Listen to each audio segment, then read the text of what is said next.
नमस्कार, दोपहर 3 बजे के बुलेटिन में आपका स्वागत है। आपके साथ मैं हूं मीनाक्षी गणवाल। देश भर से कोरोना प्रोटोकॉल को लेकर लापरवाही की तस्वीरों के बीच केंद्रीय गृह मंत्रालय ने राज्यों को एडवाइजरी जारी की है। ये बड़ा फैसला अभी सामने दिखाई दे रहा है। राज्यों को यह कहा गया है कि नियमों का पालन न करने वालों पर कड़ी कार्रवाई की जाए, नहीं तो इसके गंभीर परिणाम हो सकते हैं। कोरोना के घटते आंकड़ों के बीच लापरवाही को लेकर कोर्ट और एजेंसीज फिक्रमंद हैं। एक तरफ कांवड़ यात्रा को इजाजत देकर यूपी सरकार सुप्रीम कोर्ट के रडार पर है, तो देश भर से आ रही लापरवाही की तस्वीरों को लेकर भी चिंता जाहिर की जा रही है।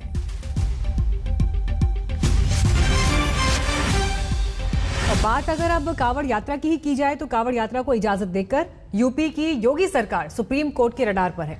कोर्ट ने इस मामले में संज्ञान लेकर यह सवाल पूछा है कि कोरोना के खतरे के बावजूद यात्रा की इजाजत देने के पीछे सरकार की मंशा क्या है। मामले की सुनवाई अब 16 जुलाई को होगी।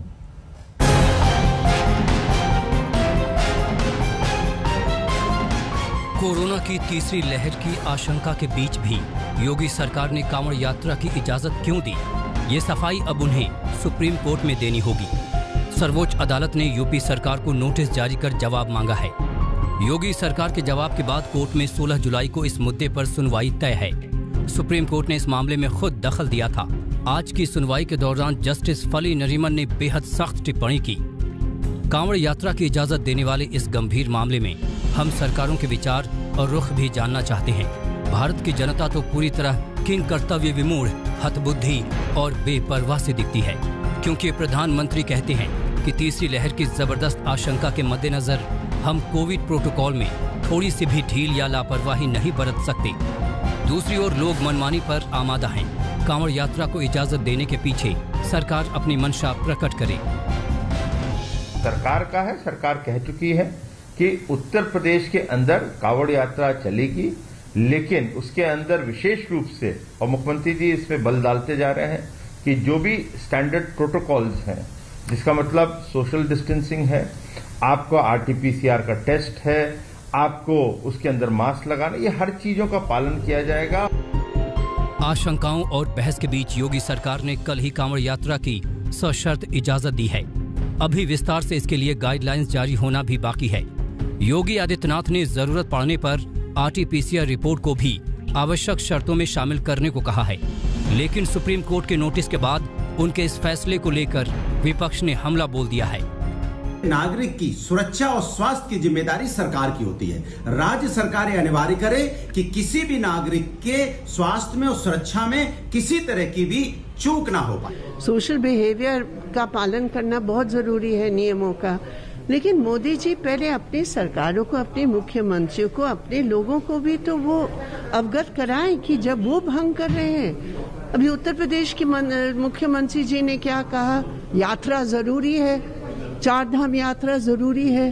उत्तराखंड सरकार के ऊपर दबाव डलवा रहे थे, तो ये भी तो उचित नहीं है ना। कांवड़ यात्रा 25 जुलाई से शुरू होनी है, लेकिन कांवड़ियों की मंजिल यानी हरिद्वार में उनकी एंट्री पहले ही बैन है, क्योंकि उत्तराखंड सरकार ने यात्रा रद्द कर दी है। उधर उड़ीसा ने भी यात्रा रद्द करने का फैसला किया है और यूपी सरकार का फैसला सुप्रीम कोर्ट के रडार पर है। कोरोना मामलों में कमी आने के बाद पर्यटन स्थलों पर उमड़ रही भीड़ की तस्वीरों से केंद्र सरकार और एजेंसियां परेशान हैं।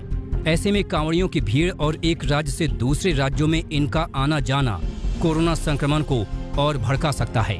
सुप्रीम कोर्ट की भी यही चिंता है। दिल्ली से संजय शर्मा, लखनऊ से समर्थ श्रीवास्तव और अभिषेक मिश्रा के साथ आज तक ब्यूरो। तो गृह मंत्रालय की तरफ से भी अब एडवाइजरी जारी की है कि सरकारें अब इस पर कड़े फैसले लें अगर कोविड प्रोटोकॉल का पालन नहीं होता, क्योंकि तीसरी लहर के हिसाब से ये समय खतरनाक साबित हो सकता है, लापरवाही खतरनाक साबित हो सकती है। देश से कोरोना की विदाई अभी हुई नहीं है, लेकिन तीसरी लहर की चेतावनी लगातार दी जा रही है, लेकिन लोग उसके बावजूद संभलने को तैयार नहीं। अब सरकार भी ये कहने लगी है कि कोरोना संबंधी चेतावनी को मौसम समाचार ना समझें।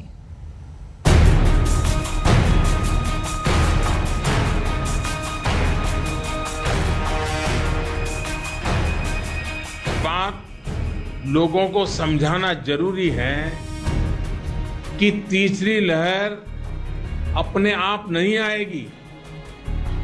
कभी कभी लोग सवाल पूछते तीसरी लहर की क्या तैयारी की है, तीसरी लहर के लिए आप क्या करेंगे। आज सवाल ये होना चाहिए हमारे मन में कि तीसरी लहर को आने से कैसे रोकना है। बार बार चेतावनी, बार बार की नसीहत, लेकिन कुछ लोग हैं जो एक कान से सुनते हैं और दूसरे कान से निकाल देते हैं। हिमाचल और उत्तराखंड के हिल स्टेशनों में भीड़ और कोरोना प्रोटोकॉल की तस्वीरें तो वायरल हो चुकी हैं, लेकिन लापरवाही का ऐसा मंजर शहर शहर में नजर आ रहा है।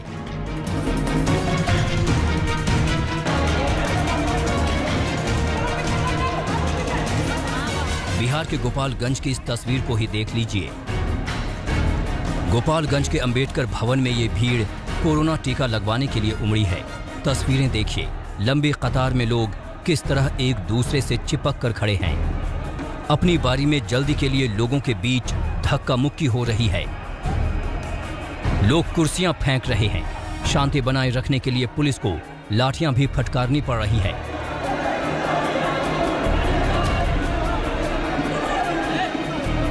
विडंबना देखिए, ये लंबी लाइन कोरोना से बचाव का टीका लगवाने के लिए लगी थी, लेकिन ये लोग कोरोना से बचाव का बुनियादी सबक ही भूल गए।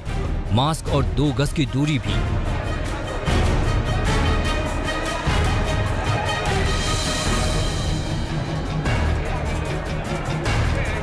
कोरोना प्रोटोकॉल की इस तरह उड़ी धज्जियों को लेकर सवाल स्थानीय प्रशासन पर भी उठता है कि क्या प्रशासन के लिए उचित इंतजाम किए गए थे। सिविल सर्जन तो जवाब दिए बगैर निकल गए, लेकिन लोगों के पास शिकायतों की भरमार है। सुबह 7 बजे से हम लोग खड़े हैं, अभी तक वैक्सीन नहीं लगा है।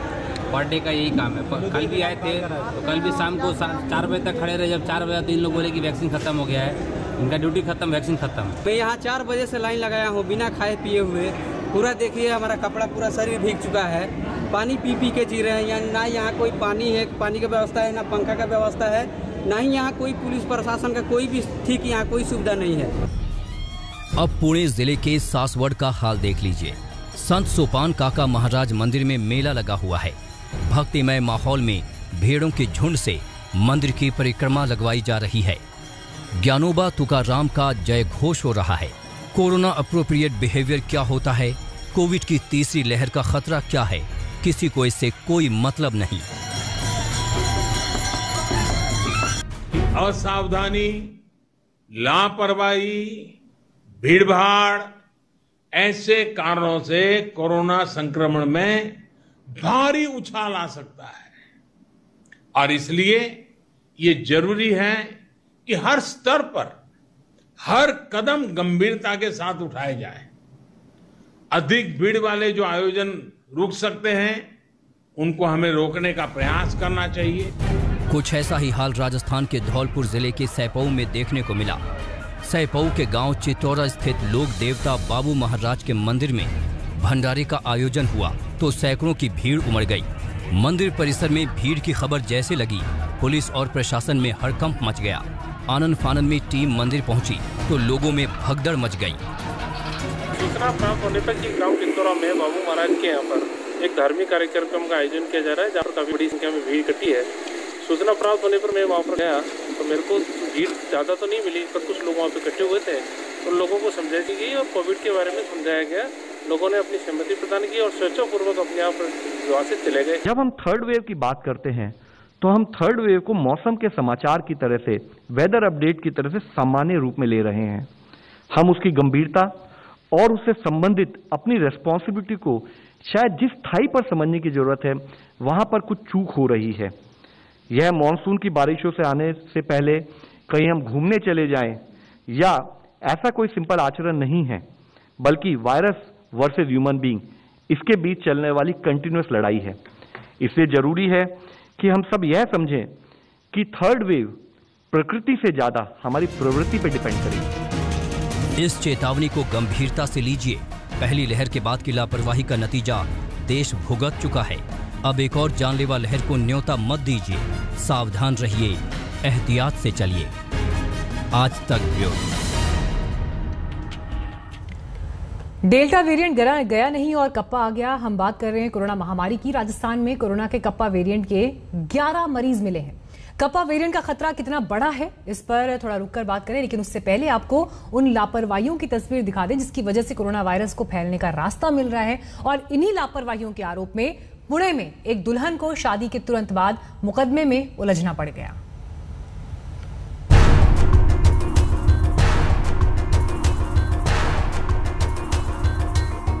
चमचमाती सड़क, बैकग्राउंड में हरी भरी खूबसूरत पहाड़ी और स्कॉर्पियो की बोनट पर बैठकर दुल्हन की एंट्री।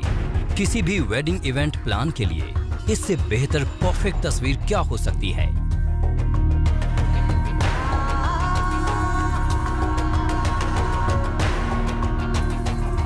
तस्वीरें देखिए, सड़क पर वाहनों की आवाजाही हो रही है। एसयूवी की बोनट पर फूलों के बीच दुल्हन बैठी है और वीडियोग्राफर अलग अलग एंगल से वीडियो बना रहा है। इस बात से बेखबर कि सड़क पर कोई और भी है जो इन लोगों का वीडियो बना रहा है।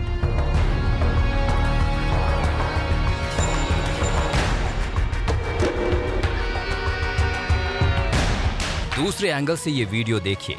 जिस एसयूवी पर दुल्हन बैठी है उसमें कुछ लोग भी नजर आ रहे हैं, शायद परिवार के लोग हों। दुल्हन से लेकर एसयूवी में बैठे सभी लोग बिना मास्क के नजर आ रहे हैं।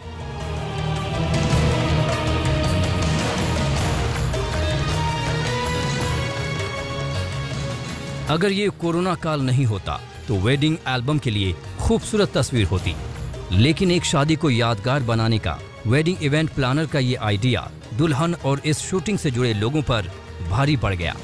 हुआ यूं कि जब पुणे में सासवड और देवे घाट के बीच सड़क पर जब ये वीडियो शूट किया जा रहा था तो वहीं से गुजर रहे शख्स ने इसका वीडियो बनाकर वायरल कर दिया।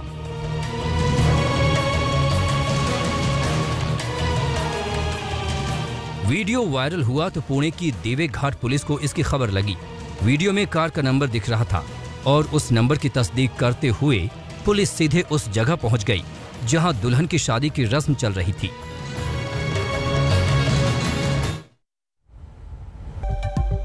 और इस वक्त हमारे पास बड़ी खबर आ रही है, केंद्रीय मंत्री पीयूष गोयल को राज्यसभा में नेता बनाया जाएगा। इस बात की जानकारी इस वक्त सामने आ रही है। हाल ही में आपको याद होगा कि जब कैबिनेट रीशफल हुआ तो उसमें पीयूष गोयल के पास जो अतिरिक्त प्रभार थे वो उनसे लिए गए, रेल मंत्रालय उनसे लेकर अश्विनी वैष्णव को दिया गया। लेकिन अब थावरचंद गहलोत के बाद पीयूष गोयल राज्यसभा में बीजेपी के नेता होंगे। एक रोल उन्हें यहाँ पर उनका बढ़ाया गया है और एक नई भूमिका में उन्हें राज्यसभा में उतारा जा रहा है।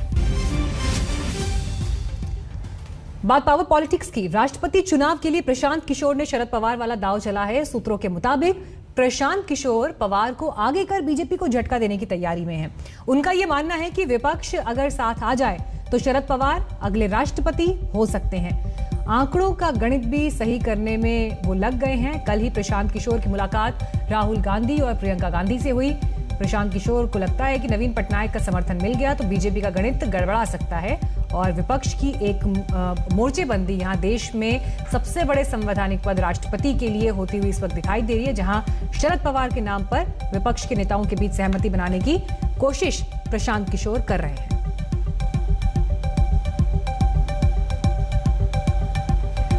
संजय राउत ने भी शरद पवार को विपक्ष का सबसे बड़ा नेता बताया। उन्होंने कहा कि पवार को छोड़कर विपक्ष के पास मोदी से लड़ने के लिए कोई नेता नहीं है। प्रशांत किशोर की शरद पवार और कांग्रेस नेताओं के साथ बैठक पर बात करने के लिए हमारे साथ मौजूद हैं शिवसेना के मुख्य प्रवक्ता संजय राउत जी। संजय जी, आजकल प्रशांत किशोर से आपके जो गठबंधन सहयोगी हैं शरद पवार जी भी मिल रहे हैं। कल कांग्रेस के नेताओं से मुलाकात हुई है। इन मुलाकातों को किस ढंग से देखते हैं? देखिए, प्रशांत किशोर जी ने बंगाल में बहुत बढ़िया काम किया है, ऐसा तृणमूल कांग्रेस का कहना है। तृणमूल कांग्रेस और प्रशांत किशोर जी का एक एग्रीमेंट भी हुआ था, मैं सुन रहा था। कोई ग्राउंड वर्क करना या पॉलिटिकल कुछ काम करना हो, रिसर्च करना, ये उनके मुख्य काम रहता है प्रशांत किशोर और उनकी कंपनी का। महाराष्ट्र में भी प्रशांत किशोर जी ने काम किया है, हमारे साथ भी कुछ काम किया है। मुझे लगता है पवार साहब भी उनसे मिलते हैं, जानकारी लेते हैं।